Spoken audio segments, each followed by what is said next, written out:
It's good to be with you again this afternoon. Are you ready for some work? I'm not going to talk this afternoon, I'm sorry. You're going to have to talk. But I will try to guide your talking. And what I would like to do is to ask what I think is a very important question. And the purpose of this question is to help you to get what I hope is a better idea of the role of the dietitian who is involved in food systems management. That's one of the areas of nutrition that I think is very important. And so if we look at this question, this discussion question, why should the director of nutrition service be a registered dietitian?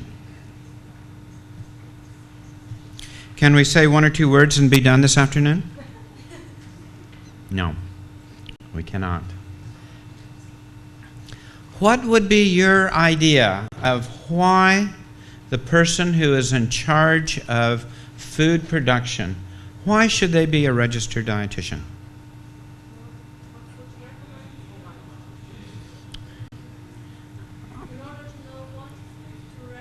Okay, in order to know what foods to recommend. That's a good idea. Yeah. All right. What foods do we need to recommend? Let's take some examples. Let's be very specific here this afternoon. First of all, one of the things that I would look at as far as food is concerned is that I want to make certain that I am giving the highest quality food that I can afford. Okay? Now, this is a second question that's not up here, but it is related to what is up here. And that is, when I say I want quality food, what does that mean? What is quality food?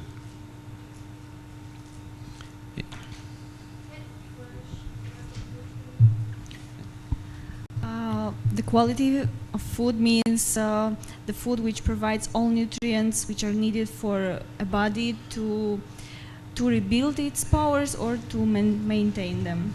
Okay. I think that's a very good answer, that it is going to provide the nutrients that are necessary. Now, I could show you some food that would accomplish that, but I don't think you would eat it. And if you don't eat it, you don't get the nutrition. So I like what you say, but I think there's something else that we need to look at. And what is that something else?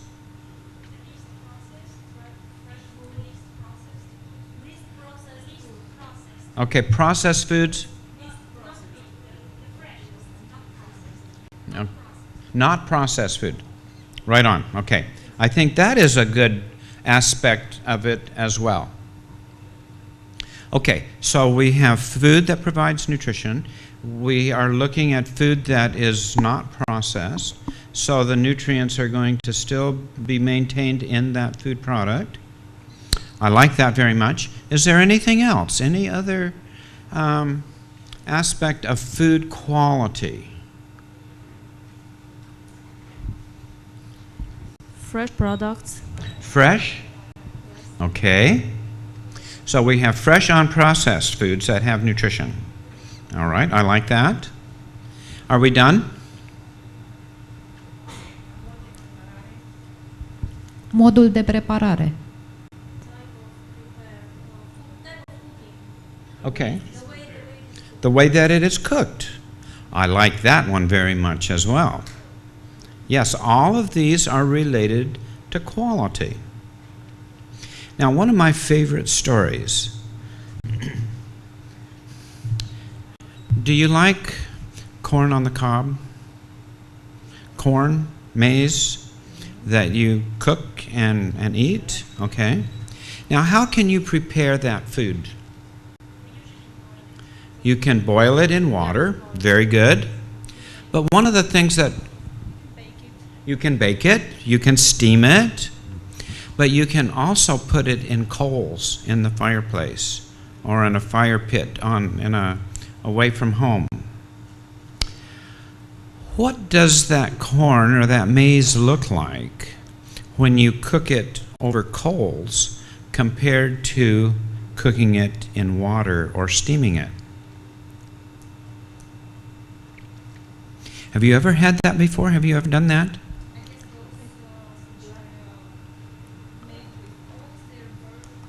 Yes, it's burned. The others, they're good and It's like charcoal.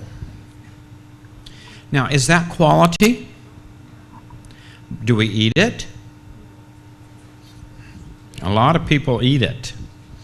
I'm not sure I want to do that, but that is the standard of quality when you put it in coals. It's going to be very much charcoal. But is that what we want to serve to our patients? No, not at all. So what I'm wanting to do here is briefly talk about what quality is. So you have been talking about what quality food is. I'd like to be just a little bit more general. How much do you know about marketing? Are you a marketer? Do you sell products to a customer? You will be. You will be selling nutrition information, and so as a result of that, you have a specialized knowledge, and you're going to provide that to your customer. So in order for that customer to want that that service, that information, you've got to be able to sell it to them. And so what we really need to have is knowledge from our consumers as to what they want. That's marketing. And so what we do with that then is we develop a package of materials or information that we're going to provide to them. And in exchange, we're going to get some money. But we're only going to get money if they want this service or product. And so it is up to us as dietitians then to provide a service or a product that is going to meet the needs of our consumer. Now, in order to do that, in food service particularly, and in many other areas in general, we need to develop some standards. And I refer to these standards as design specifications. So those of you who have been my students before know all about this. But some of you have not yet been my students. And so we will talk just for a moment about design specifications. And it's nothing more than a plan that we develop discussing and showing how we're going to provide this product to our customer. So this design specification is going to be used then in the determination of quality. Let's do something very practical. What is a quality loaf of bread? Again, now we've got to go back and ask our customer, what do they want? Do they want white bread? Do they want whole grain bread? Do they want bread that is somehow different? And so we've got to ask our customer, what do you want? Now, from a nutritional point of view, are we going to give them white bread? Probably not. We want to give them bread that is whole grain, based upon what we heard here on this platform yesterday afternoon. We want whole grains, we want unprocessed foods. And so as a result of that, our design specification then is going to say, we are going to design a loaf of bread that is whole grain. And well, what other parts of this specification would you indicate? Quantity? Quantity of what? The loaf, of the slice or the... Okay, that's going to be very important as to what is the serving size. The Yes? serving size, yeah. Okay, that's very, very important.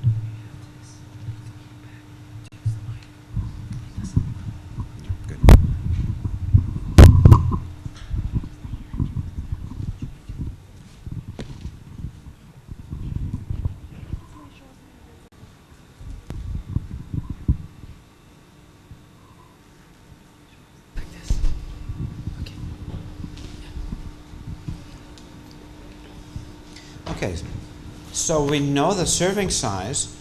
I would really like to know, back to your question or your comment, is what is the nutritional quality found in that bread? It may be whole grain, but might there be some other ingredients that could help to increase the nutrient content of that bread?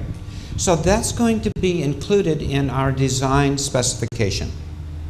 Now, in food service, we talk about specifications all the time. And we talk about them in terms of food specifications. And all I have done is just added that word design in front of it to signify that it is in response to what our customer wants.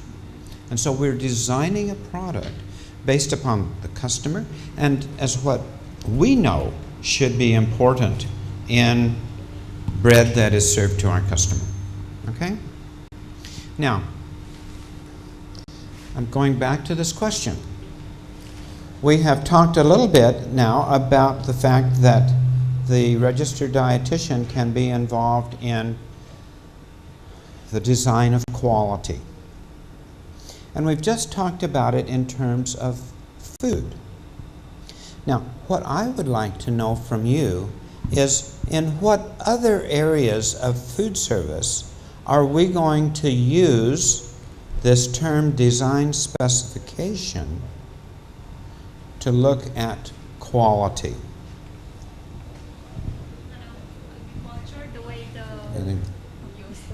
Agriculture, the way the seeds are grown or the cereals are grown, if they're grown properly. Okay, okay, very good. Stored properly. Okay, right. And the technology also. Okay. Maybe the design of the plate or how is it served. Okay. Now, one of the other questions that I wanted to ask this afternoon, and I'm going to ask it now because of the comment that you made, but I think that we need to keep this in the back of our mind. Why not just have a catering manager be in charge of food service? They can present food that would look very, very nice to the patient, but is that going to meet the entire needs of the patient?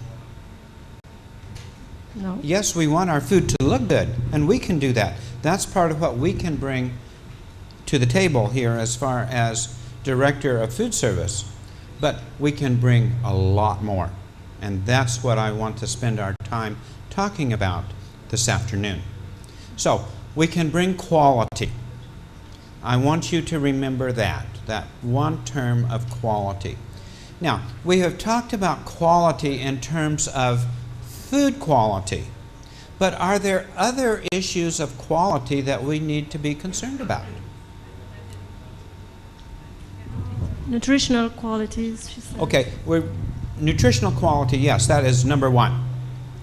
But there are some other areas of quality that I think that we need to be involved in.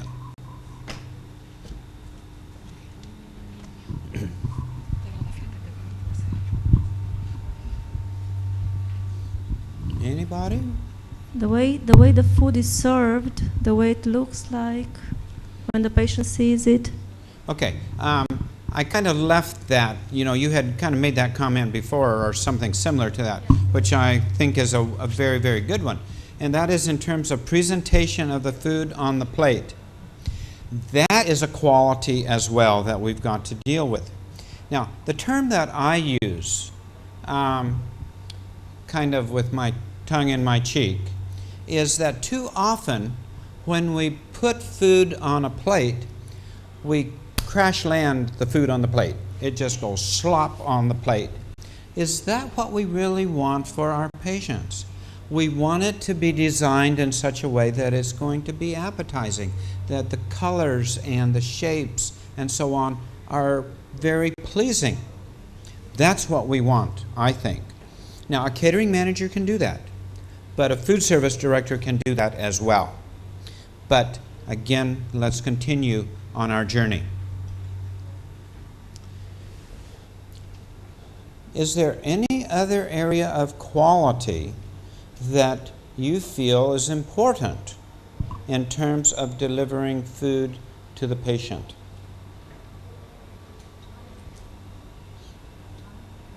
Yes, please.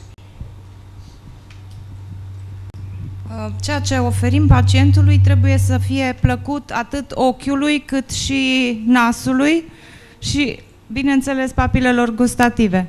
She said that what we are offering to the Taste. Oh, wonderful, wonderful comment. So we want quality as it relates to taste. If food doesn't taste good, are you going to go there again? When you go to your favorite restaurant and you want a particular menu item, and tonight it just doesn't taste like it normally does, And in the same time, I think we should count the culture as well, because if I'm coming from a different culture and you serve me with your favorite food, I will not be glad to eat that because I'm just not used with that. Yeah, that's right, that's right. So that's going to enter into our equation of quality as well. Taste, expectation of what it's going to be like, consistency. So this brings us to another area of quality that I would like to just talk about for a moment, and that is the use of a standardized recipe. Is that something that you've ever heard of before? What does a standardized recipe do? It is an example, a manifestation, do you know that word, of what our quality standard is. And so the standardized recipe is going to be based upon our menu. And our menu then is going to include all of these things. We're going to include food items that are going to be good nutrition, that have good color, good quality, appear well on the plate, all of the things that we've talked about. So the recipe standardized is going to give us consistency so that the product is the same every time we serve it. Does that happen with a catering manager? Maybe yes, maybe no. Depends. Now, many chefs say, I don't like standardized recipes. Why do they not like standardized recipes? They say it takes away their freedom. Sometimes they will add this, sometimes they will add that. Now, my question to you. You are a dietitian and you are working with a patient. Do you want the nutrient quantities of the menu that you have selected to be all over the place? You want it to be consistent. If you're wanting to do a calorie-controlled diet, and sometimes the calories are high in this product, and sometimes they're very low, we have no assurance that the quality is going to be the same. It needs to be consistent. Now, how do you answer that chef who says, I want to be creative? in a restaurant. I'm sorry? In a restaurant. In a restaurant, you can be creative. But I want them to be creative in my hospital. Now, have I just said the opposite of what I said before? Thank you. I did not say the opposite. I want them to develop new recipes, new ways of presenting food, and it would be then standardized. We could put their name on it or whatever to give them recognition of the fact that they developed it. And so there is then some pride that can go along. So, you know, I developed this recipe and this is my recipe and everybody loves it. And so that's going to then provide another level of quality that we need in our organization. So the standardized recipe. Do you know how to make a standardized recipe? Is that part of your curriculum anywhere, everywhere? You want to spend a minute or two talking about that? I think it's very important that we do that. A standardized recipe is going to be based upon a recipe that you find. It may be a recipe that the chef has developed. And so once it has been developed, then we need to go through the following process. We're going to first of all ask the chef to write it down. Many chefs have their recipes in their head. But what we want them to do is to write it down. And we're going to then give that recipe to someone else, maybe a student, and let that student prepare that menu item. Then we'll bring the chef in and say, is this what it's supposed to be like? But the other thing that I want to know from a standardized recipe is, how many servings do I get from this recipe? Will it make 120 servings or 80 servings or what? I need to know for my production control that we'll be talking about a bit later. And so I want to then make certain that this recipe is not only acceptable to the chef, but I'm going to get a group of people who are going to be part of my taste test panel, and we're going to evaluate this food product. Is it what you would you order it in a restaurant? Would you order it in the hospital? So what we have done then so far is just reproduce the recipe just the way the chef made it. But typically it may be just a serving for 1 or 2 or 10 or whatever.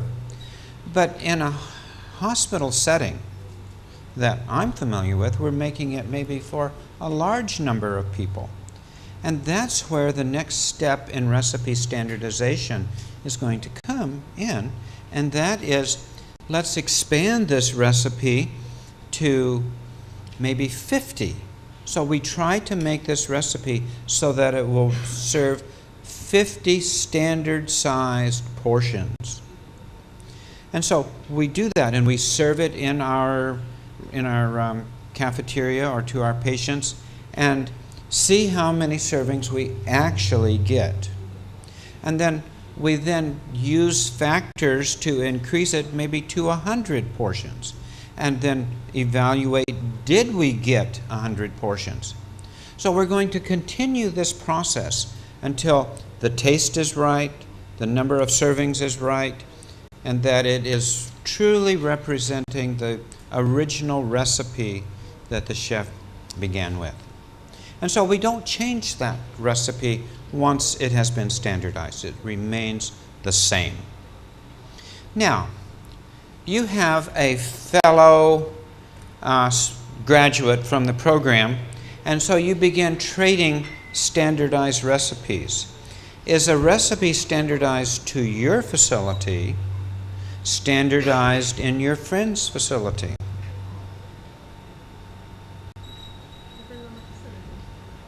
There are differences. There are differences in terms of equipment.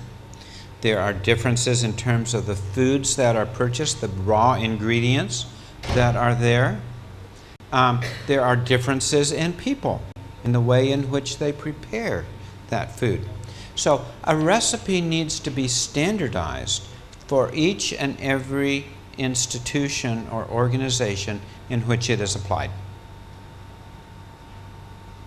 So that is a skill that I think that the registered dietitian can bring to the food service, is the process of standardization and the impact that it has on quality. And if I were to forget everything that I say this afternoon, I would like for you to remember one thing, and that is the standardized recipe is going to give you consistency in terms of your nutritional values that you're serving to your patients. And I think that as a registered dietitian, that is something that is going to be very critical for you to have confidence in the way in which the food is prepared, so that you know that the nutritional values are what you have calculated them to be. Okay? Are there any questions about recipe standardization as it relates to quality or process? Seeing none, let's go ahead. The next thing that I think that we need to look at is, are there any other areas that we need to be concerned about as far as quality is concerned?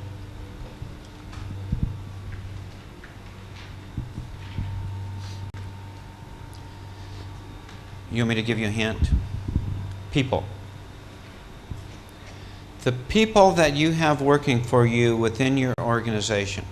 Not only you as registered dietitians, but cooks and chefs and people who are doing preparation of foods, taking the raw foods and preparing them for service. We need to know about the qualities that those individuals have. And that is reflected in a job description. Do you know what a job description is? Everybody knows that. So that is another design specification that we are going to use as food service directors in making certain that we have the right people who have the right skills to do the job that is necessary. So someone may be very, very good at food preparation, but they may not have some of the skills necessary in terms of working with a patient. And so we use the job description then as a means to evaluate applicants for our open positions so that we get the very best possible candidate selected to work. So the job description is going to be then part of our quality or design specification. There's another area that I think is important that I haven't heard from any of you, and I talk about four-letter words. Do you know a four-letter word that is important in terms of quality in food service? Time? Time. Well, that's a good one. I think we need to talk about that. But we've been talking about food and food production, and so I'd kind of like to stay in that area for a moment, but then we're going to get into time. That's another four-letter word. What do you think would be a four-letter word? Yes? Safe. That is extremely important. But in terms of food production, we've got to be safe. But there's another one that's so very fundamental. Yes? Cost. Oh, there are just so many four-letter words, aren't there? Care. Care. Oh, I like that one as well. It starts with an M.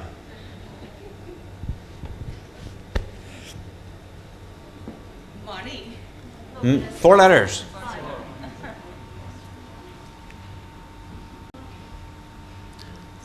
M-E-N-U.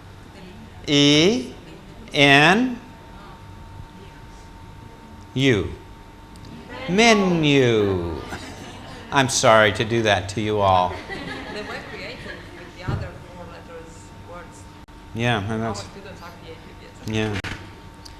So our menu is another design specification.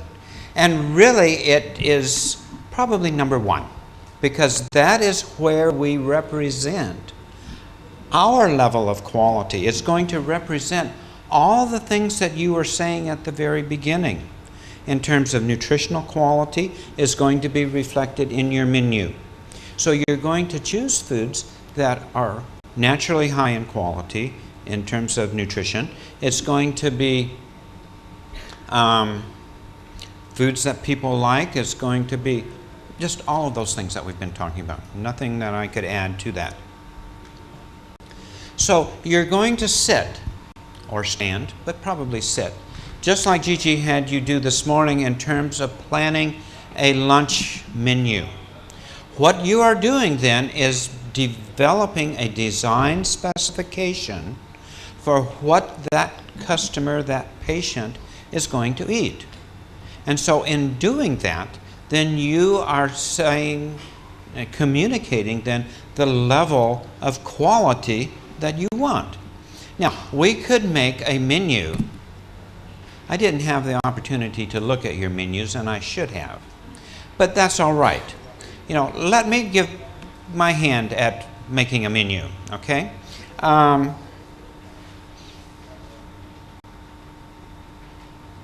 We could have a donut. What was the Romanian equivalent to a donut? A sweet roll. Gogosh? Okay. Okay, we have that. We have coffee. We have lots of sugar. Is everybody happy? Yes. No? No. Okay. So you see then that my menu is different from the menu that you did because your menu is designed for the nutritional background that you want your customer, your patient to have. And I was not thinking about that at all. And the comment that Gigi made this morning, I think is so, I think it was you, I'll give you credit for it anyway, is that you are presenting food for what the patient needs and not what you want. And that's one of the problems that we have in menu planning is that we tend to put the foods on that we like, avoiding the foods that we don't like, but the patient may have a completely different set of food items that they like. A number of years ago, we had a dietitian who came to work for us at Loma Medical Center. Now, she was from a different part of the country. She was from the southern part of the United States, and we were in the western part of the United States. Well, the foods that they eat in the southern part of the United States are completely different than the foods that are presented in the western part. And so she put southern foods on her menu. Did people from the West like her menu? No. Do you know what okra is? You like okra? I like okra, but people in the West don't eat okra. But she had okra on her menu. And so it just stayed there in the service area and nobody took it. So even though it looked good, it tasted good, people didn't know it, so they failed to get the nutritional quality from that food item. So yes, you can have it, but if your customers don't eat it, no nutrition. Okay? So is that helpful in terms of looking at the importance of the menu in terms of your providing nutritional quality to your customer? I think that's very, very important. Are there other areas of quality that we have, or have we pretty well exhausted it all? We have only scratched the surface. We can go all night if you want, but we're not. Okay. The next area that I think that we need to look at in terms of quality is the area of food production. And we're going to spend some time here on this one because I think it is very, very important. One of the comments that was here in terms of the way in which food was prepared. You know, we can have food that was steamed or boiled in water or deep fat fried. So what are the implications of food that have been deep fat fried? Trans fat, a lot of fat. Yes, indeed. And so is that something that we're going to have on a continual basis on our menu? No, I think not. And so the way in which we prepare food is going to be very, very important. Should I confess now or should I confess later? Now? Oh, okay. Thanks, Luke. Sometimes, just sometimes, I'm very lazy. Anyone with me? Oh, no. And so when I'm cooking at home or cooking at school, If the standardized recipe calls for a quantity of food that is very close to the way that it comes from the market, I'll just put it all into the recipe. And so what I have done is I have added more nutrients, I've added more calories, I have increased the cost in all of those. And so I'm really probably haven't affected the recipe that much, but I have definitely affected the nutritional quality. And so by putting more than is necessary into the recipe, I have, because I'm lazy, I have affected all of these areas: nutrition, cost, and even affecting the number of servings that we will get. So how does this relate to quality? It goes back to where we were talking about before in terms of the nutrient quantity that is in your recipe. So, too many calories, too much fat, too much whatever you are of concern. Or it may be as a result of being lazy, we completely destroy the recipe. It doesn't work. So we have lost all of the ingredients and it is inedible. So we've got to be concerned about it from that point of view as well. Now, what about modified menus? Let's be very specific here. What about a renal diet? Is there anything in the way that we prepare the meal that needs to be different from the way in which it is prepared for those on a general diet? Less salt. Less Yes? salt. Salt, yeah, that we're going to leave that out. Potassium, Protein. protein, right? And so is a caterer going to know about all of these things? This is a skill that you bring to food production that is going to be very, very essential. And so there is a real reason why a dietitian is involved in food production, so that we can have assurance that the food that we're preparing is meeting our design specification. So we're going to be very, very careful about the way in which these ingredients are combined so it doesn't have more protein than what is allowed, doesn't have the sodium, doesn't have the potassium. But I've got another question. What about the purchasing process? Is there something that is important in terms of the way in which we purchase food so that when it is prepared, it's still going to have that same characteristic?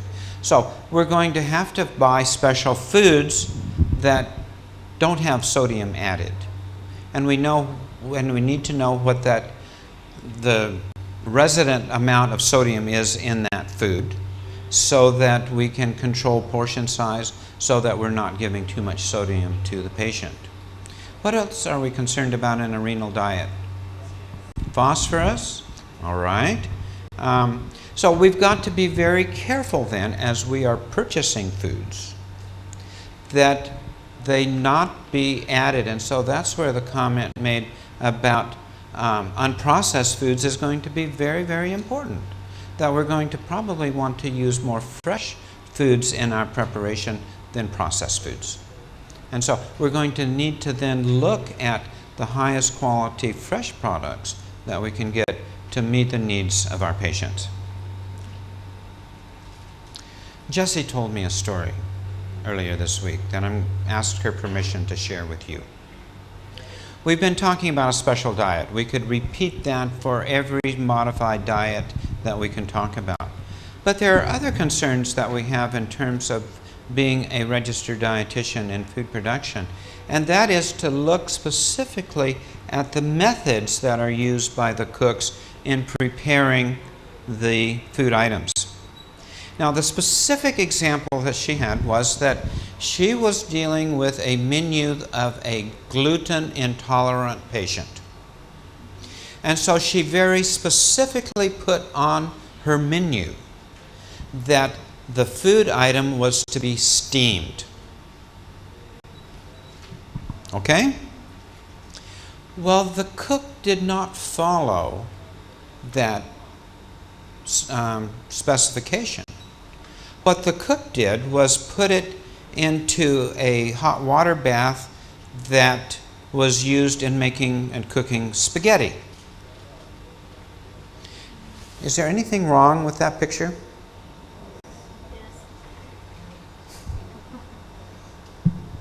Anything wrong at all? What's the problem? Pot exista urme de gluten pe pereții vasului. There may be traces of gluten in the water, on the... Precisely right, yes. The cooks don't know that. They're going to do what is easiest for them.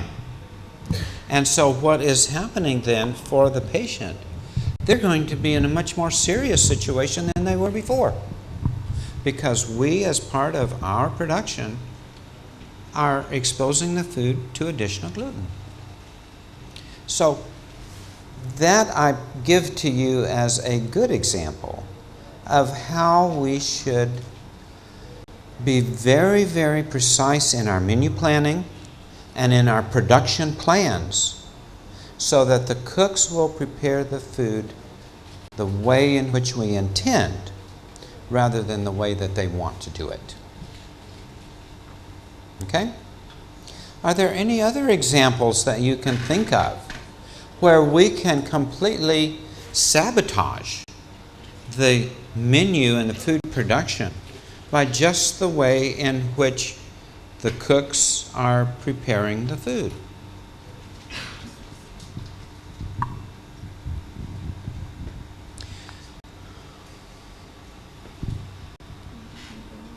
I gave one a little bit earlier. Let's go back and visit it for a moment. And that is, if we have a lot of foods that are deep fat fried, we are adding more calories, we're adding more fat to a menu item that could probably be prepared in another way. For example, a simple meatball that could be deep fat fried, but we could also bake it without additional fat. And so that's where your ingenuity and your knowledge is going to come into play very, very much in terms of providing food that's going to be the very best for our patient. So the dietitian who is in charge of food service needs to be a dietitian and not a caterer. Okay? Caterers are important, but dietitians are important to ensure that the food that is prepared in exactly the same way that the dietitian that you have wanted that diet to be prepared. Okay? Now, that I've given you two examples, can you come up with a third example?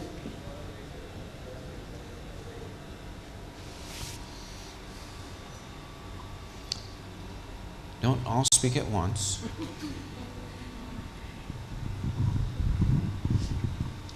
Laptele adăugat la pacienții cu intoleranță la lactoză. The milk that is added to the patients with lactose intolerance. Excellent example. Yes. Yes. So that is something that we're going to be very, very clear about. That we are not adding those extra ingredients that are going to be... We're going to see this particularly with patients with allergies and particular foods.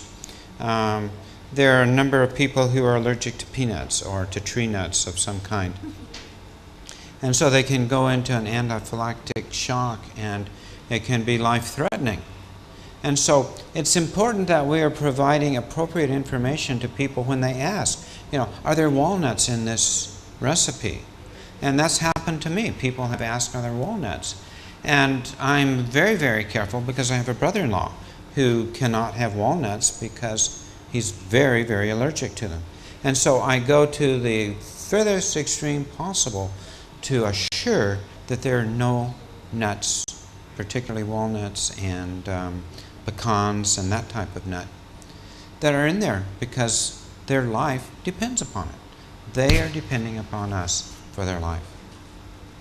So we cannot be too careful in terms of the quality of the food that we're providing to our customer and to our patient.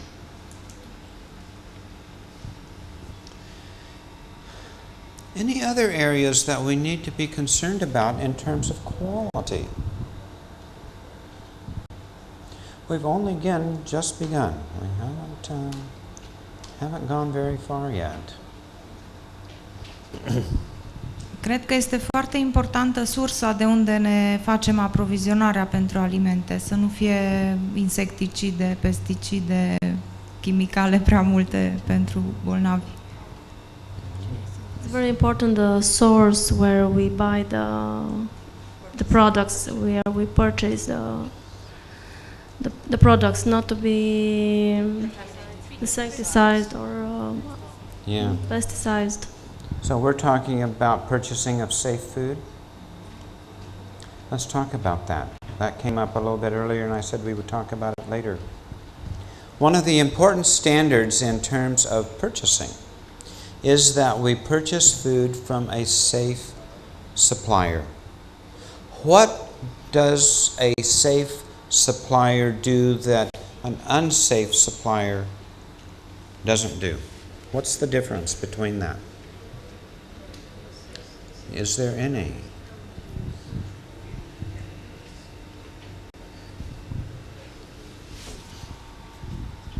Safe supplier don't use chemicals. They don't use chemicals. Chemicals. Insecticides, Okay. pesticides. Uses the less as possible. So very much in the line of unrefined, and so they're not adding these chemicals. In many locations there is a specification that says you must purchase your food from a supplier that is safe. And so the supplier is not necessarily the one who is manufacturing the product, but they are the one who are taking the product from the manufacturer and delivering them to you. And so in terms of your specification of the food product, you can specify, I don't want these chemicals, I don't want these additives. And so that's going to help then you to know that you're getting a safer food product. But the specific response that I would expect from this question of what makes a safe supplier is that supplier has been inspected. They have been inspected by a sanitarian, an individual who is responsible for the safety of the food as it's prepared. And so specifically what we're talking about here in terms of a vendor is that there are no insects, no vermin, nothing in there that could contaminate the food that is being served. Now a caterer is going to do that as well. But I think that the dietitian can go above and beyond the concern that a caterer would indicate. But there's another aspect that I think we need to look at here as well, and that is in fresh fruits and vegetables. Are those products evaluated, inspected before they are delivered to you?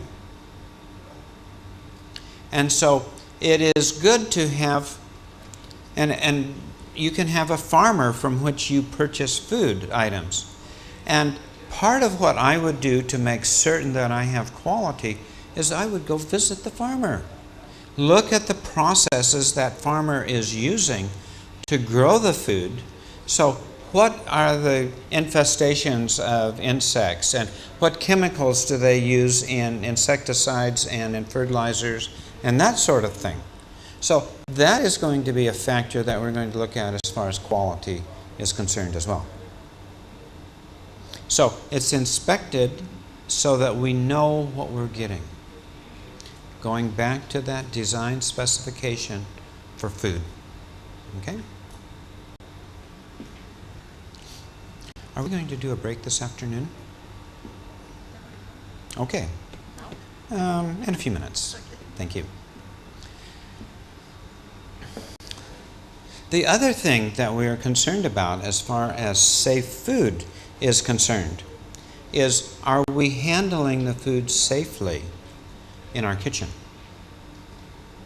For example, when we use a cutting board, do we have a separate cutting board for raw foods versus cooked foods? That might be fruits, vegetables, meats, anything where there can be cross-contamination. This is going to be a level of concern for quality. And so the way in which food is handled throughout the production process is going to be critical. Are you familiar with the term HACCP? Have you ever heard of that? Hazard Analysis Critical Control Points. Yes? You're taught that? That's good. So we don't need to spend an awful lot of time on that. But I want to use this as an example of how we can assure quality as far as food that is safe to serve and safe to eat. How many of you have ever been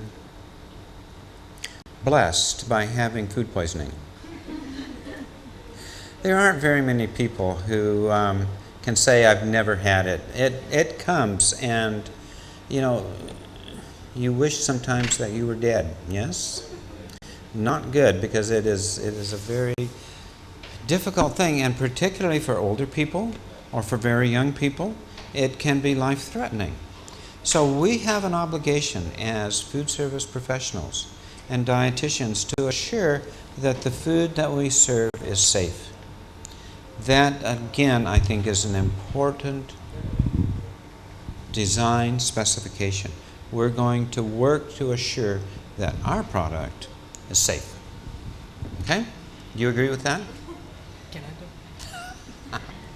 Let's take about 10 minutes of a break and get some exercise. We don't have the official person to be here and give us an exercise break today, but I think it would be good to stand up and to get a little bit of walking exercise so that we can go for another little while. And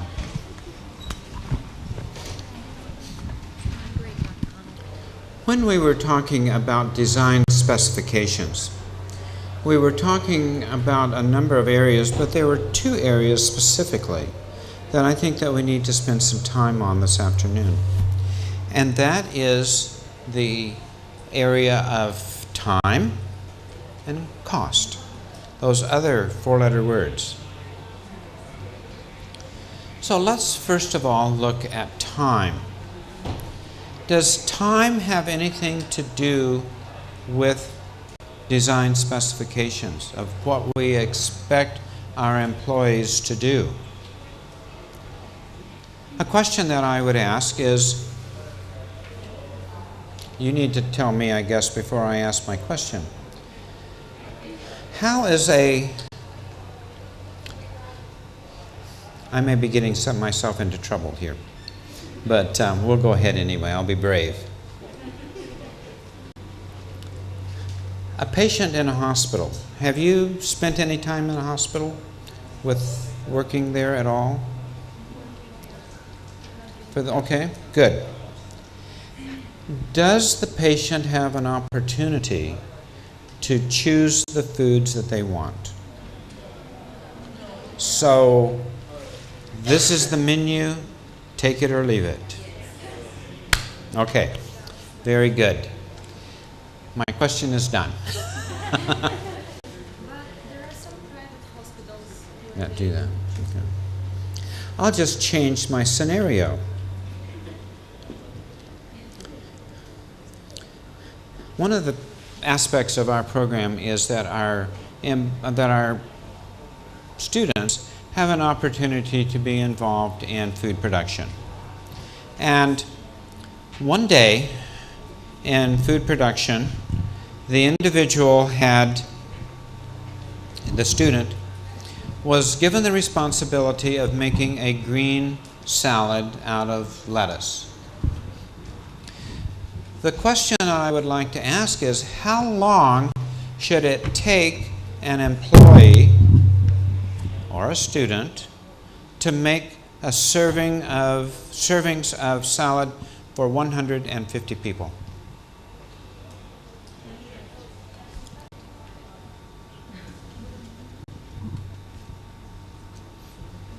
She said 5 hours.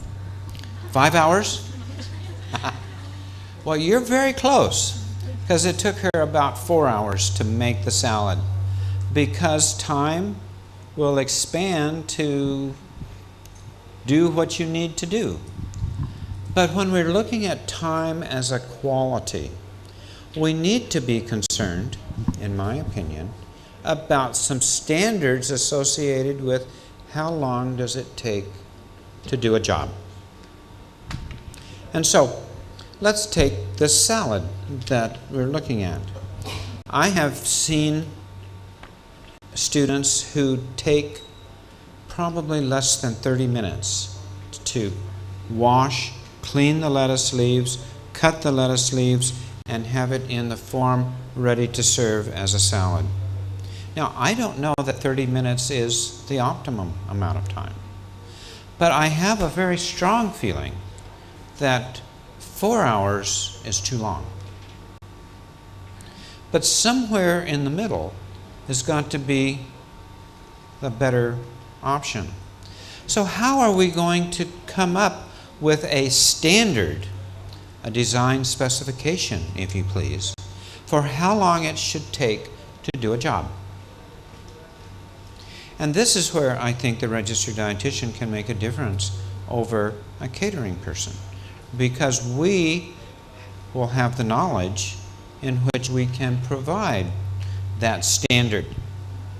And so I would like to give you the process by which we would come up with a standard time so that we can determine how long we would expect to have it take to do the job. And so then we can do production planning. So between the hours of 9:30 and 10 o'clock, the individual person who's responsible for making salads will make the salad. So that's very close to the point at which it's going to be served. It's going to be fresh. We're going to preserve nutrients. And as a result of that, it's going to have the highest nutritional quality that we can provide. So, what we need to do in order to determine the standard time for any activity, we need to first of all be able to identify the beginning task, the first thing that is done, and the last thing that is done. And so we can do then a timing. So we can take a stopwatch, we can take a clock that, a phone that has a digital feature on it that would give us the amount of time that has elapsed.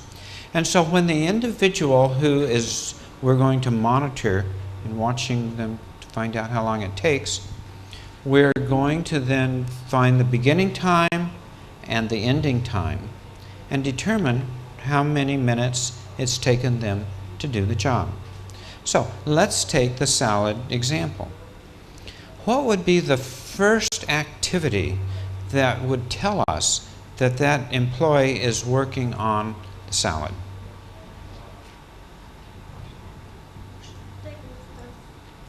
So they would go and get the ingredients.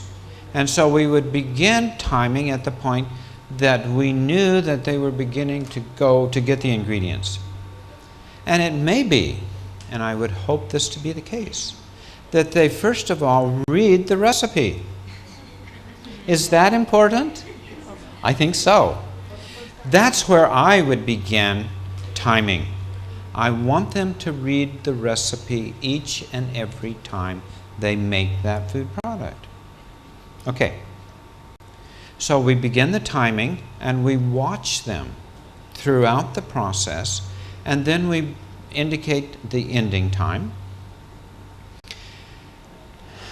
and we write that down.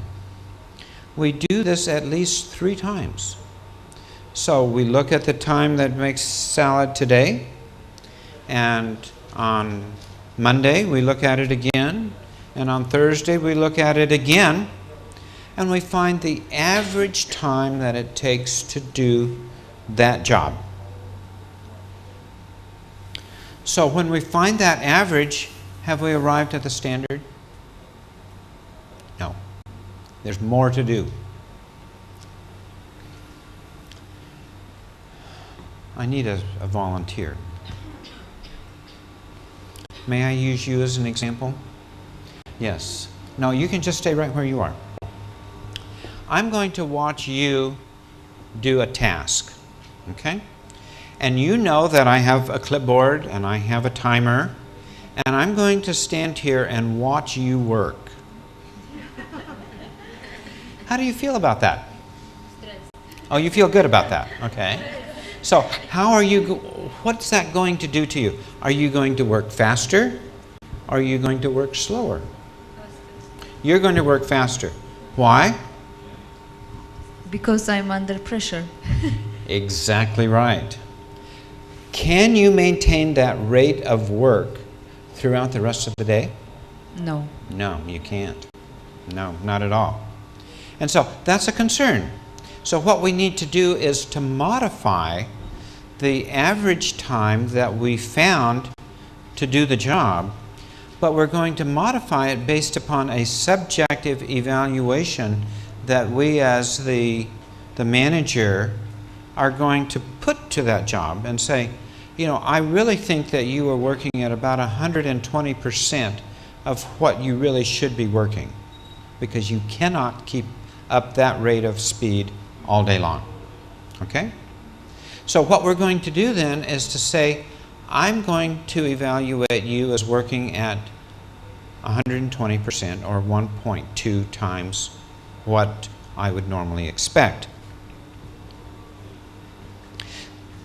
When we do that, when we multiply the amount of time that it has taken to do the job times that rating factor, and I changed the 120% to a decimal to 1.2. So if it took 30 minutes to do the job, I'm going to multiply that by 1.2, and so that's going to be about 36 minutes, if my math is right, that I'm going to allow you to do the job. You did it in 30, but you were working too fast. And so as a result of that, I'm going to expect others to do the job at about 36 minutes. And so when I'm not watching you, it may take you about 36 minutes to do the job as well. So this is an adjustment that is being made in the timings to allow for the fact that this individual is working faster than what she could maintain throughout the rest of the day. Now, is there anyone who would work slower because they knew that they were being watched? They're going to do their job much more slowly. There is a factor in many situations where there is a group of people working together and they know that a standard time is being established, that there's a lot of pressure to keep the job as slow as possible. Because otherwise we're going to have to work a lot harder than we are now. We don't want that. Well, we really should, but the group doesn't want to work any harder than they have to. And so the subjective evaluation that the observer would make now is that they are working slower, and so they're going to maybe then work at, say, 90% or 80% of what we would expect them to do. And so as a result of that, I would take my 30 minutes and I would divide it by 0.8. So I'm dead in the water right now. So 30 divided by 0.8 is going to be around 3.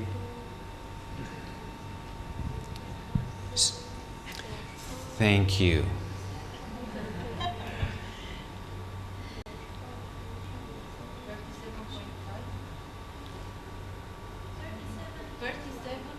$37.5. Okay. Now, again, we monitored them at 30 minutes, but we evaluated them as working more slowly.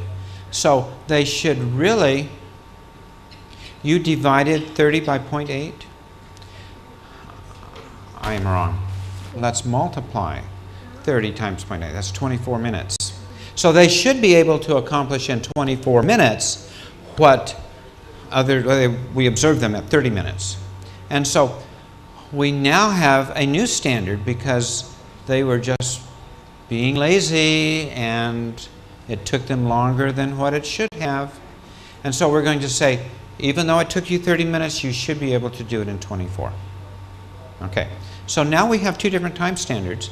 And the only difference is the rate at which the individual who was doing the job was working. But in either case, we have established the beginning of a time standard for us to do our job. Now there's one other thing that we need to do. Do you work 8 hours a day? Does anyone work 8 hours a day? More. Are you sure that you work 8 hours a day? Do you take a break?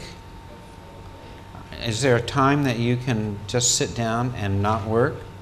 So that is less than 8 hours a day.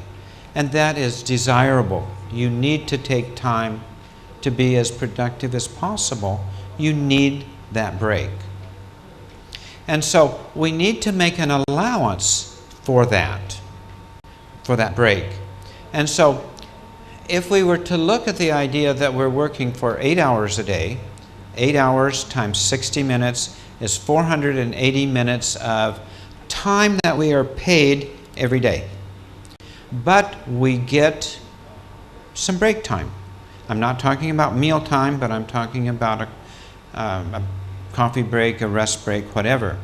And if it's 15 minutes in the morning and 15 minutes in the afternoon, that's a total of 30 minutes.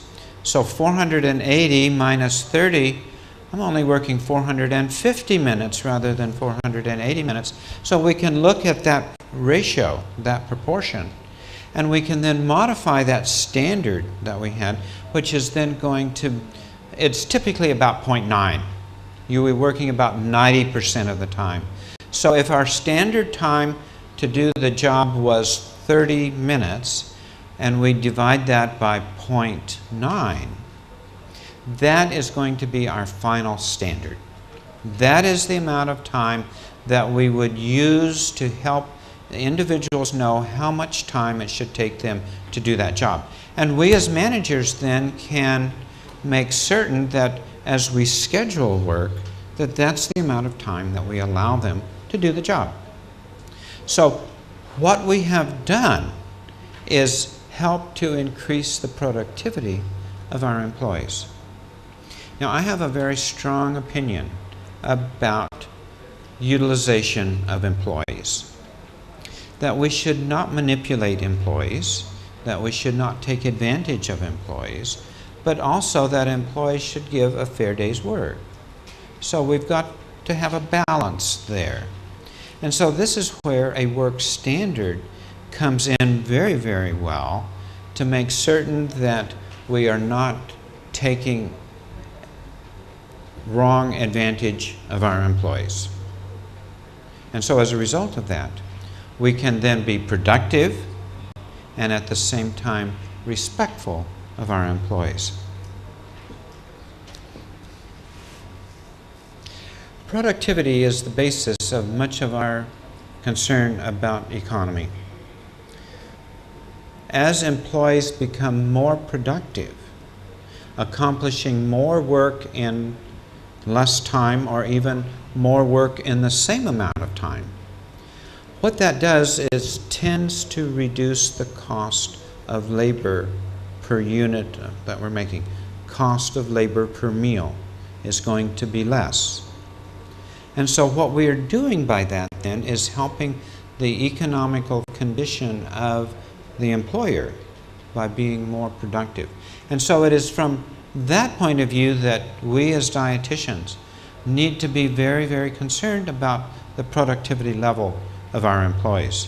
Not only of ourselves, not only of dietitians, clinical dietitians, medical nutrition dietitians, because the same principles are going to apply to us in that role as the employees who are working in the food service and food production.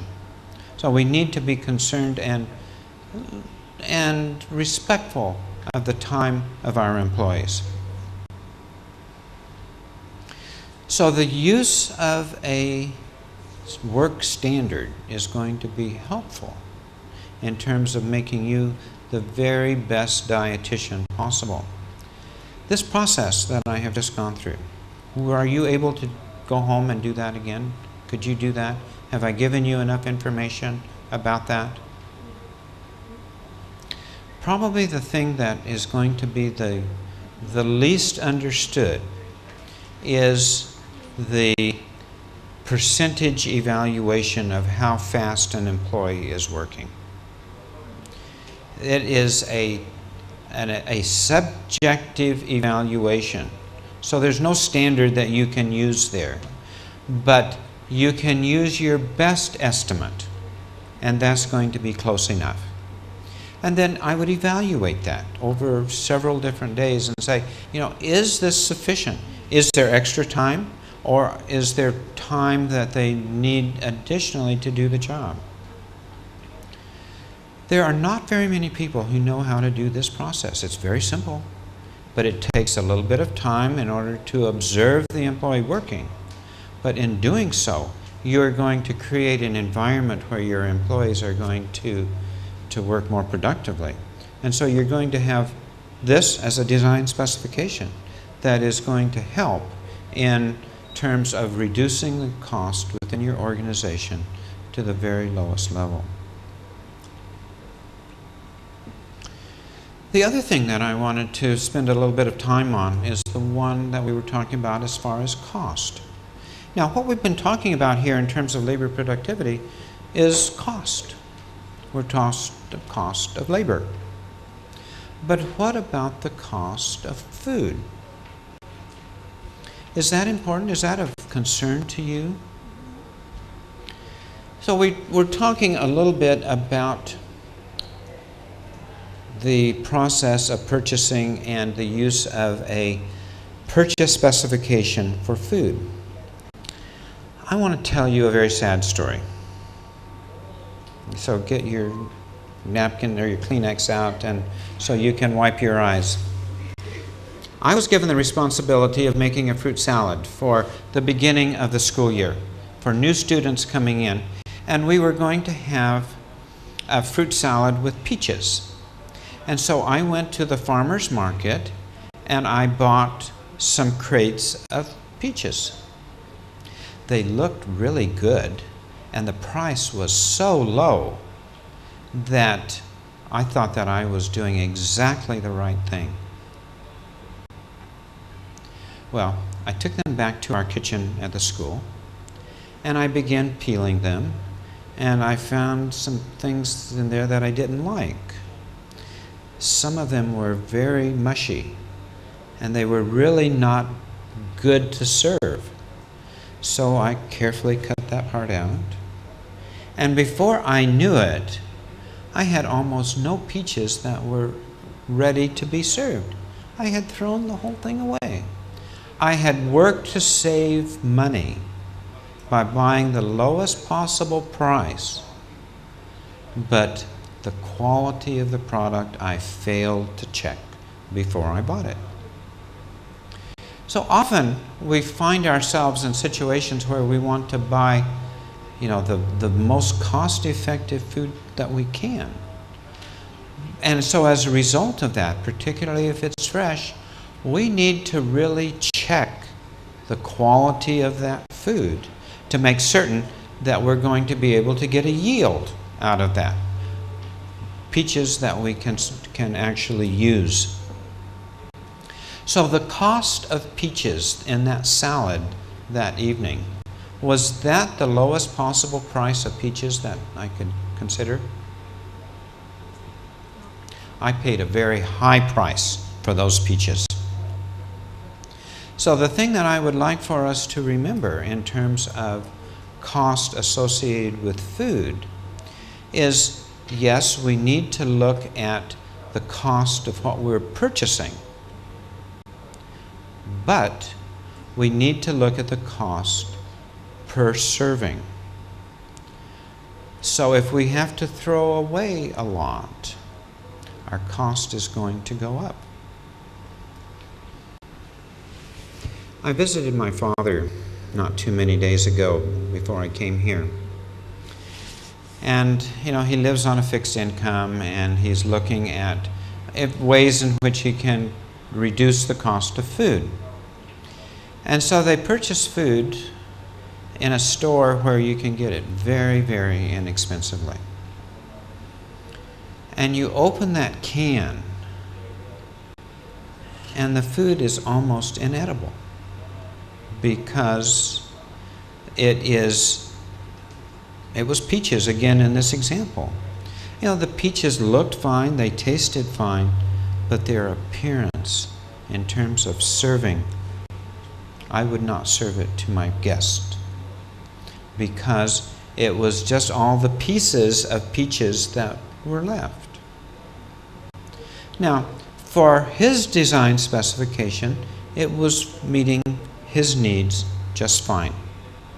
But if we were in a restaurant, I would not serve those at all.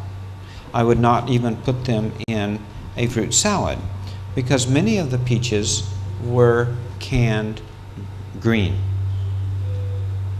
Do you know about the canning of peaches? Is that something that you're interested in? We could spend more time on that, but we're not going to spend a lot of time. When peaches ripen, they become very soft.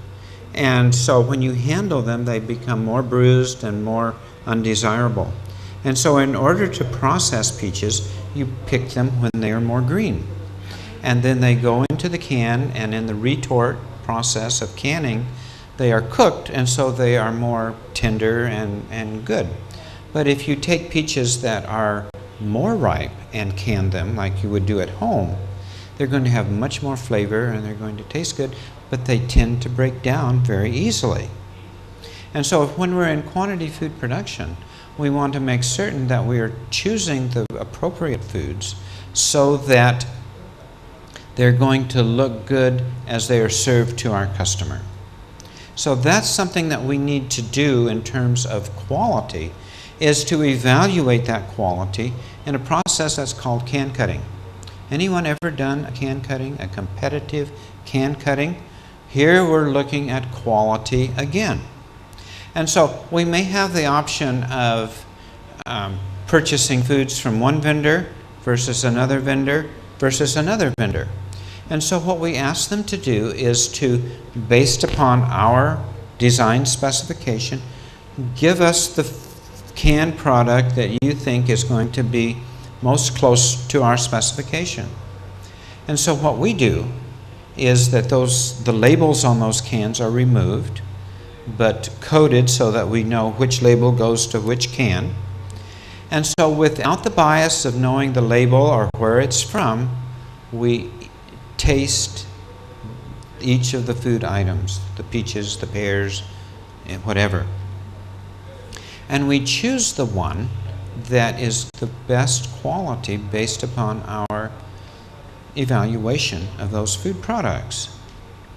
Then we're going to look at the price. Once we know the one that we want, then we can look at price and say, maybe that one is a little more expensive than what I want to pay. Is the quality of this other one more in line with what I want to pay, but am I still going to be happy with the results? So it's a decision-making process that you need to go through in terms of doing these can cuttings. And so once you have made a decision, that it would be the product that I would purchase then for the rest of the season. Next year, I'm going to do another can cutting because we've got a new crop that has been evaluated, that has been processed, and we need to re-evaluate. So it's a continual process of evaluation to make certain that we get the highest quality product possible. So in terms of cost, productivity, that time standard that we were talking about, is very important. Cost in terms of our food is very important. Cost in terms of the amount of work that we get from our employees. That is going to be important. But probably the last area that we need to talk about in terms of food quality is going to be the service aspect. Service from the point of view is as to what is the appropriate portion size. That is a real issue that I think that we are dealing with in this country and in other countries, particularly at my house, is what is the appropriate serving size. So if we are interested in the nutritional value of a food product in terms of its caloric value, its protein, its carbohydrate, and its fat per serving, we need to be very specific as to what that serving size actually is. And so when we serve, we need to make certain that it is meeting that portion size.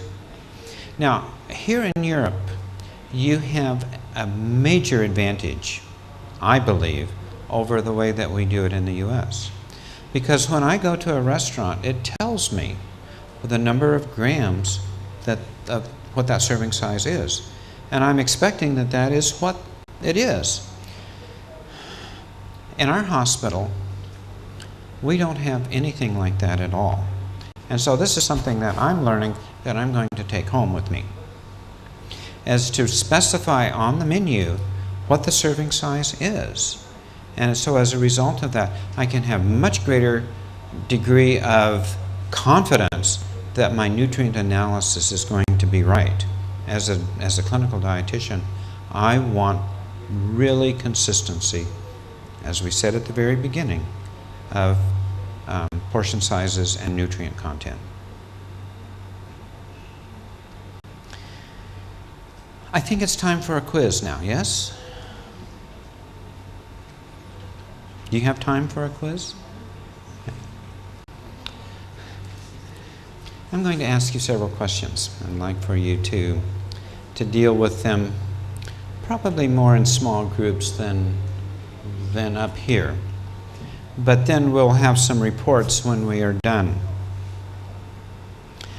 In terms of food production and maintaining a quality specification, a design specification for a modified menu item, and let's be very specific here in terms of a, help me Gigi, what kind of a diet do we want to prepare for dinner tonight? Okay, let's take that. A vegetarian diet? All right.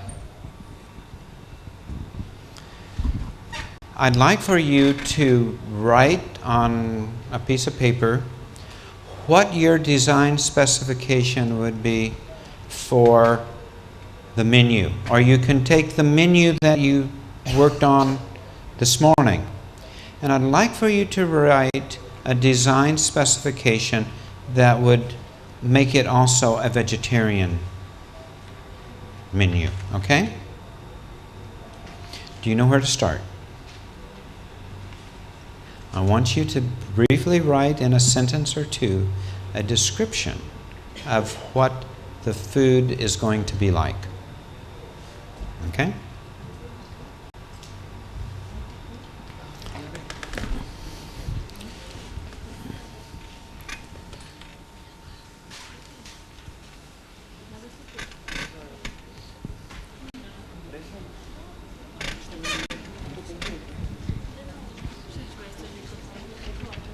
So I'm not asking you to write a vegetarian menu, but I'm asking you to describe what it's going to be like. Okay? Does that make any sense? Oh, good. Examples for the menu or types? Describe what it's going to look like. Describe what the constituents or the parts of the menu are going to be like. Yeah, you can do it as a group. Dacă aveți întrebări, just 2 or 3 minutes to do this. la fel ca și mine, puneți-le. Vreați înțeles ce aveți de făcut? sorry? They don't have questions till They- now. They don't know what to do? No, they don't have questions till now. I don't know. They know what to do. Oh, they know what to do. Oh, okay. If that's the case, then I'm going to give a second question.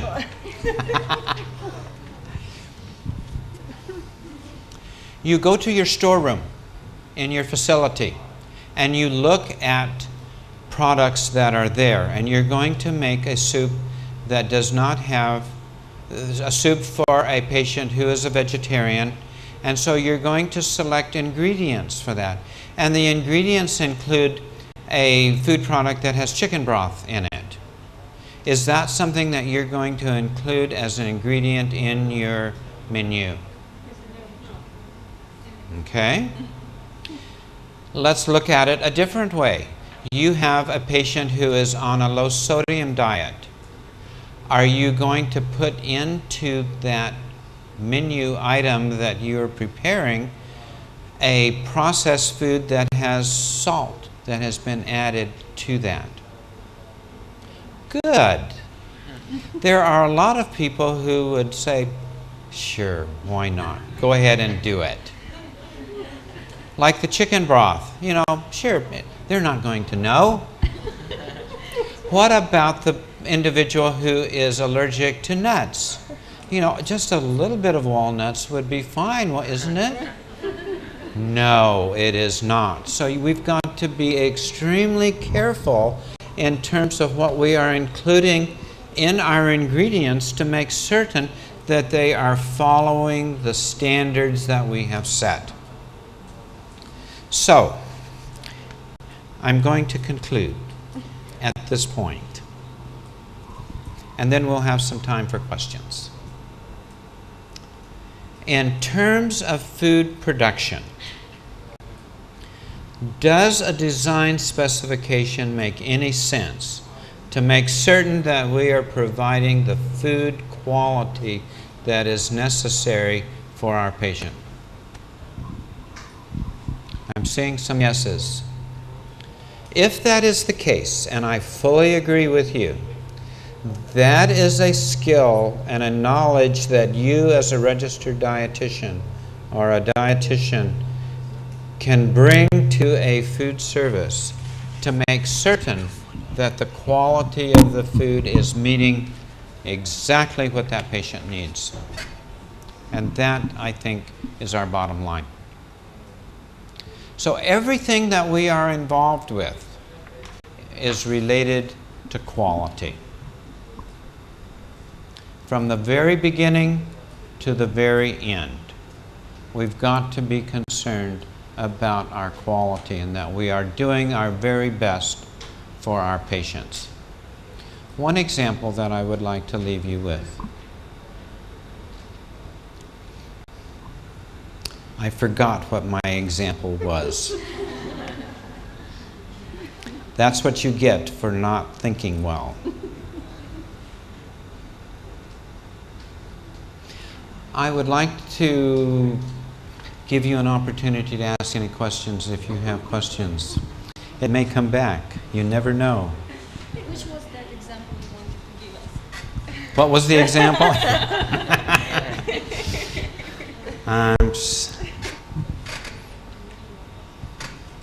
Another question, please. Yes. Question 2.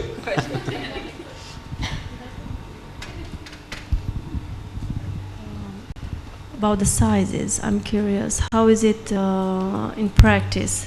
The standardized size, portion, yeah, serving size, is it for 1,500 calories or for how many calories? And how do you do with this? Well, that's a very good question. I think, first of all, we need to make sure that our serving size is consistent. And so what we have done, or should have done, is to do a nutrient analysis of the recipe, find out the total amount of nutrients in there, and then divide the recipe up so that you get the level of nutrition that you're looking for. For example, how much protein are you wanting in each serving? You know, if you end up with a serving of entree that has 4 grams of protein. I don't know that we could even get that low, but as an example, you know, that's not satisfactory. And so what we've got to do then is to enlarge the recipe. And so by enlarging the recipe, we're meeting our nutritional standards, but then what is that doing to the amount of food? Can our patients eat that much food? So there's a balance there that we've got to look at very carefully as to, are we giving the patient too much food? And on the other hand, are we giving them too little food? So there's got to be a balance there so that the amount of nutrition that we're giving per serving is appropriate for what our objectives are in dealing with the treatment of that patient. So I would use, in my own practice, that's what I have done, is that I look at what my desired nutritional level is per serving and then determine my portion size from that. And if it is not appropriate, if I'm not getting enough protein or too much carbohydrate or whatever, I may actually change the recipe, re-standardize it to include maybe more protein in there. Is there something that we can do to increase the protein level so that we can meet the standard that we need for our patient? One of the things that we did early on in our medical center is that we established standards associated with what our minimum requirement was for protein, iron, vitamin C. Those were minimum standards, protein, iron, and vitamin C. And then we had some maximum standards. Calories per serving, we had a maximum for that. Sodium was another one in which we had a maximum. So we use that as decision criteria to say, what is the nutrient analysis in this serving? And if it did not meet those decision criteria, we would throw that recipe away. We would not use that recipe, or we would take it back and re-standardize it so that it was acceptable in meeting our standards. And so I would encourage you to do that as well. This is a whole area of practice in dietetics that you could really get involved with and make a fair amount of money in doing that, is looking at nutrient analysis and working with individuals who are providing this information to their clients. But you know, many of the products that you buy don't have a complete nutrient analysis, and so you need to look at the full nutrient analysis, and so you can provide that to your clients, who are then providing that to their clients. So just another option that you have for something to do in the profession. Are there other questions that you have? Yes, please.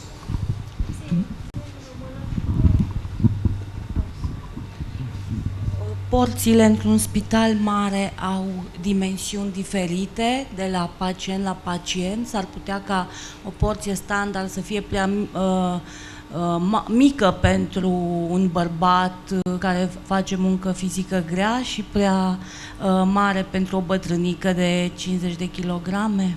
Serving sizes for different patients are standardized. For example, for older woman who is tiny and bigger man, maybe the standardized portion is too much for the lady and too little for the man. How is it in hospitals? Okay. I like the idea of what you are doing, and having a standard portion size is definitely the way to go. And so for women, for example, who you know need a smaller portion, I would cut it in half, possibly.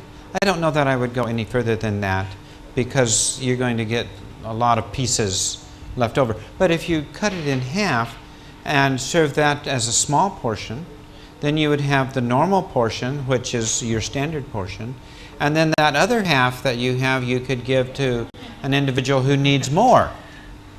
And so you can still then follow your production plan, knowing how many servings you need, but still meet the needs of your patient.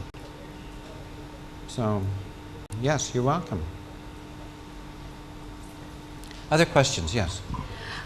You as dietitian, you cannot communicate to each patient, but how do you get the feedback from a person? How do you know if it fits or not? Yeah, right. Excellent question. When you go to a restaurant, the server comes back and asks, how does the food taste? Do they do that? Has that ever happened to you? Sometimes, yes. That is an effort on the part of the facility, the restaurant, to get some feedback. They also will maybe have a form that you could fill out that would ask about how well the food was prepared. Did it taste good? Was it hot? Was it too cold? Having this feedback is very, very important to know our level of quality as perceived by the patient. When I spent 20-some years in food service in hospitals, and for those 20 years I tried very desperately to get information from the patients. Hospital administration was adamant, said, no, we have enough information. So I really didn't get a lot of information. The information that I had was that the patient had sufficient help with opening the milk carton or whatever it is that was packaged. And so I knew about that, but I didn't know how they perceived taste. I didn't know how they perceived the quality of the food. And so what you've got to do in that situation, if you can't use a paper and pencil evaluation, which I really encourage, is that you go and actually talk with your patients during mealtime.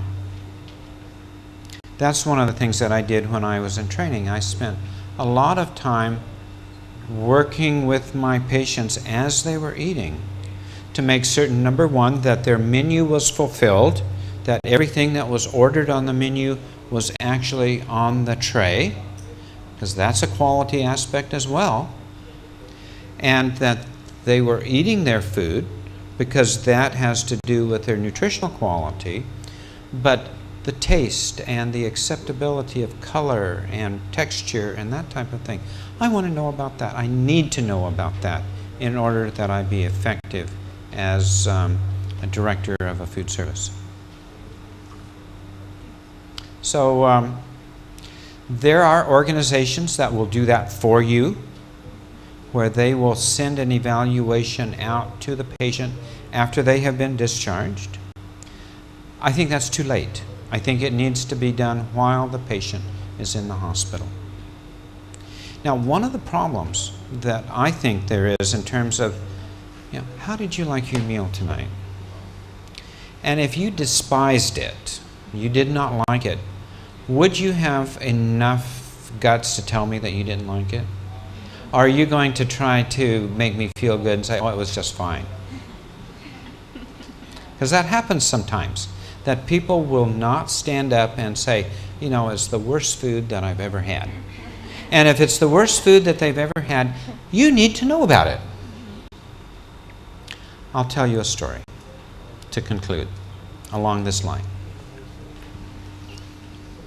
I was director of nutritional service, and right around the corner from my office was the telephone, where the clerks were answering the telephone, and I could kind of monitor what was going on. Got a telephone call, said a patient on the unit wanted to see the food service director. Said, uh-oh, something's wrong. And so I knew this before I picked up the phone, and so it was the head nurse on that unit saying this particular patient, Mr. Bell, wanted to see the director of food service. And so I bravely went up into his room and introduced myself. He said, I'm a chef, and the food that you're serving is the worst possible food. It's awful. It's cold. The bread that you serve is awful. We served 100% whole wheat bread. He didn't like it. I said, well, what kind of bread do you like? He said, I like soft white bread. Where's the nutrition in that? So that gave me a clue as to where he was coming from as far as being a chef. And so I said, you know, I'd be happy to go and buy you some of that bread, you know, if it would make you feel good, feel better about our food service. He said, no. The best thing that you could do as Director of Food Service is submit your resignation and walk away. How did that make me feel? He told me that twice. I went back to see him again. The quality that we were serving was not meeting his standard. Or at least that's what he was telling me. I spent a lot of time with Mr. Bell, and we became very good friends. One of the things that I found out about Mr. Bell was that he had congestive heart failure, and that they were drawing off many liters of fluid from his pericardium on a daily basis. And he was afraid. He was afraid that he was going to die. He did not die immediately. I don't know what happened to Mr. Bell in the long run, but we did become friends for a short time. And I really spent a lot of time with him in terms of quality. You know, what can we do to improve our quality? Well, he said, no, your quality is fine. There's nothing wrong with it. The problem is that, you know, I was of concern for my own life at that time. And that's the way that I took it out with people that, you know, you have control over food. Do you have control over a cardiac procedure that's done? No, you don't have any control at all. Food is the only thing that you really, really have control about. And so he was taking his control out on me, and I'm glad that he did. Because as a result of that, I was able to help him, he was able to help me. And in fact, I had him come to my class to talk about food quality to our students, and it was a good experience all around. So I wish you the very, very best in terms of your work, and that you provide the very, very best quality that you can. Please. Sorry, I have one more question. Oh, let's go. In a hospital, is there a standardized receipt for the whole hospital, or each section of the hospital has a different standardized receipt? Typically, each hospital has its own general menu. And then from that general menu, there are modified menus that are derived from that, taking as much as possible the food that is served on the general so that it is as close to possible as the general. Let me give you an example. If you have spaghetti and meatballs as your general menu, for your low sodium, I would encourage you to select spaghetti with a low sodium tomato sauce or pasta sauce and a low sodium meatball. So it looks as though that everyone is getting the same, and I think that you're going to get much better satisfaction in that way than going and have a completely new menu item. So follow that down. Now there are some hospitals that are part of a chain, and so every hospital as part of that group or that chain will have the same menu. And they too will have the modified menus that accompany that. Spending time in writing menus. You write menus? Yeah. Endlessly write menus? For school, yes, that's good. But for hospital, they have to be rewritten occasionally to reflect seasonality, to reflect just variety in the meal. But it takes a lot of time. Once you have written the menu, then you've got to re-prepare the production sheet as telling the cooks what to do. But our fundamental role is to make certain that the food that's prepared and served is meeting our specifications as what is best for the dietitian. So it goes throughout the organization. More questions? Did that answer the question? Okay, good. More questions? What do you do in special cases? Well, you see, Romanians are it's very common in Romania that you go to doctor, dietitian, only when you feel very, very sick. And someone comes to you and say, man, you have to change your diet. And that's when they come to you. Yeah. Some of them, they're in very critical cases or very difficult cases. What do you suggest to them? To switch the diet on vegetarian? I don't know that I would do that in a hospital setting. That's too much of a change in too short a time. But what I would do in terms of meeting as best I can the needs of the patient in the condition in which they are right now. I mean, would you direct them first to pills, to medicines, or you would suggest them first to change their diet or to keep their diet and take pills? It depends upon the situation. I cannot generalize, but let's take an example of high blood pressure. You know, there are some things that we can do in terms of our diet choices that could help. Reducing the level of salt, for example, and other modifications. I would make those straight away. But I would also look very seriously at a medication to help to reduce that blood pressure as well, because it could precipitate then a stroke or heart attack or something like that. And diet modification is very, very important, but it's for the long term. And it's a lifestyle issue, I think, in most cases.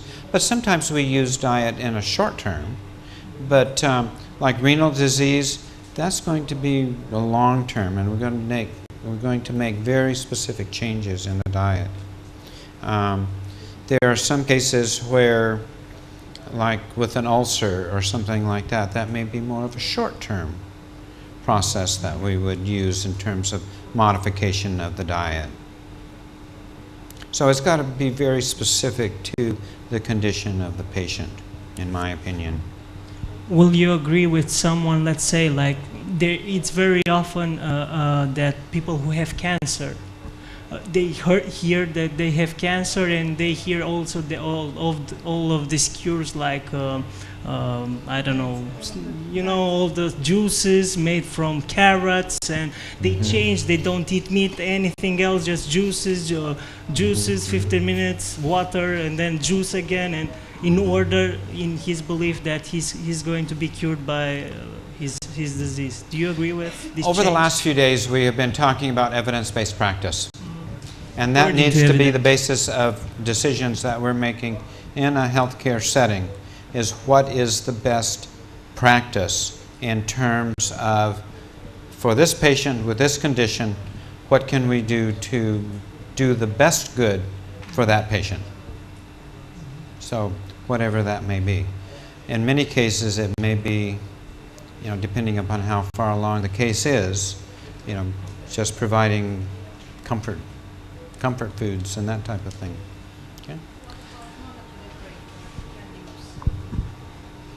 What about monotony breaker menus in the hospital? How frequently do you recommend that? Monitoring? Monitoring. Breaker. So monotony.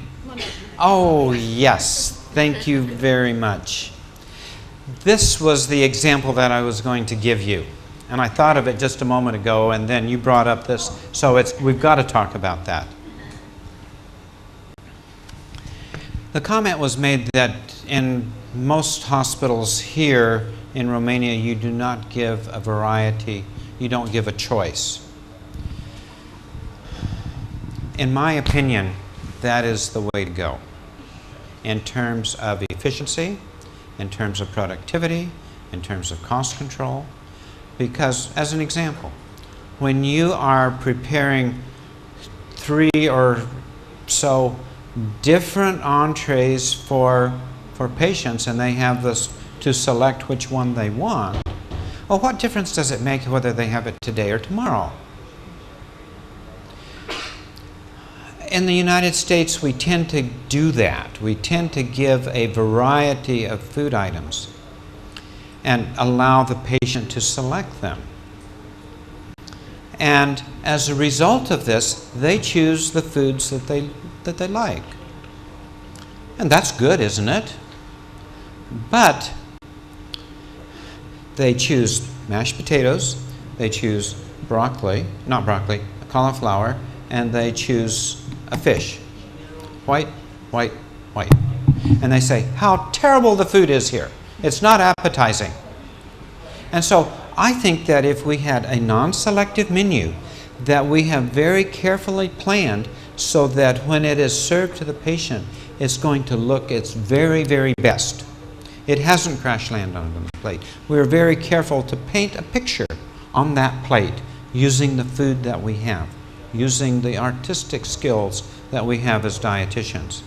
And so as a result of that, I think we're going to see higher satisfaction scores than if they are just allowed to choose whatever they want, because they tend not to choose based upon what it's going to look like on the plate. They say, oh, that looks good, but it doesn't really do a good job in terms of painting a good nutritional picture. Now, specifically in terms of monotony breakers, we've got to do that. When I first started work in our food service, every Tuesday was spaghetti day. You could bet your last run that if it's Tuesday, it's spaghetti. And that went on for years. That's monotony to me.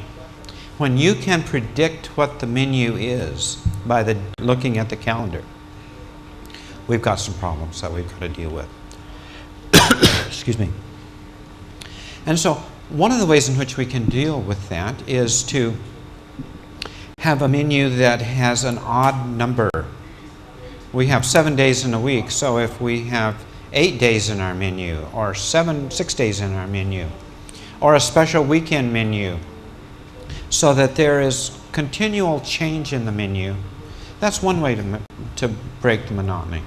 Another way that can be done is having a seasonal menu, and I would encourage this probably as the best alternative, is that you have a set of menus for each of the 4 seasons of the year that's going to highlight the food products of that season and take as much advantage of those as possible.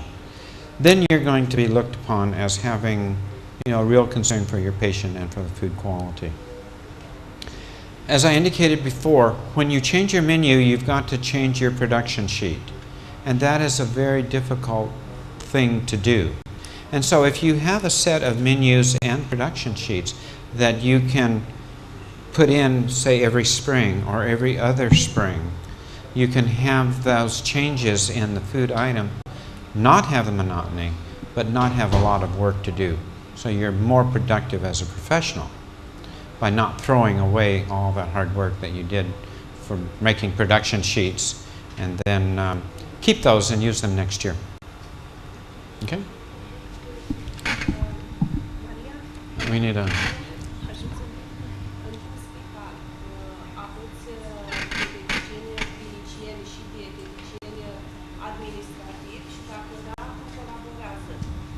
In a hospital, do you have registered dietitians, clinicians, and dietitians, administrative dietitians? Mm-hmm. Mm-hmm. And how do they collaborate?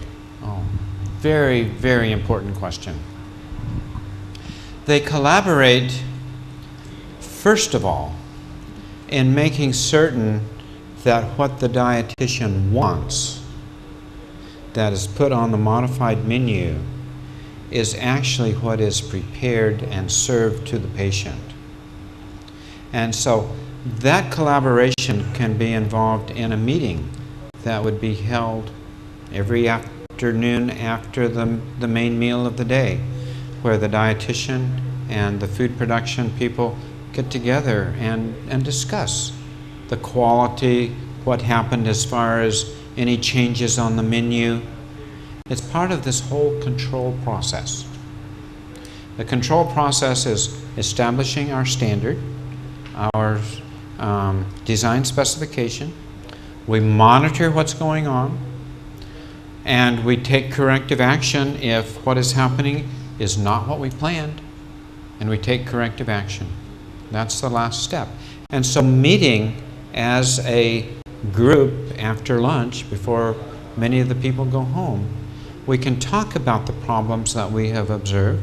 We can also talk about the things that we've been successful at. And so it's a two-way conversation that needs to go on between the dietitian in medical nutrition therapy and the dietitian in food production.